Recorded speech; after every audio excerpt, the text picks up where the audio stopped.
வாக்காளர் பட்டியல் சிறப்பு தீவிர திருத்தம் தொடர்பான விவகாரத்துல திமுக இரட்டை வேடம் போடுவதா அதிமுக முன்னாள் அமைச்சர் செல்லூர் ராஜு குற்றம் சாட்டியிருக்காரு.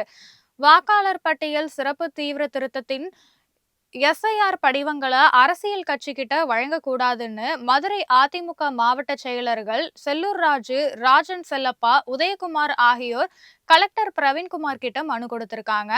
பிறகு செய்தியாளர்களுக்கு பேட்டியளித்த செல்லூர் ராஜு, வாக்காளர் பட்டியல் சிறப்பு திருத்தத்தை அதிமுக முழு மனதா வரவேற்குது அப்படின்னும், அரசியல் கட்சிகளுக்கு வாக்காளர் சீர்திருத்த படிவத்தை வழங்கும் உரிமையை வழங்கக்கூடாதுன்னு தவறுகள் நடைபெறும்னு அவர் சுட்டிக்காட்டியிருக்காரு.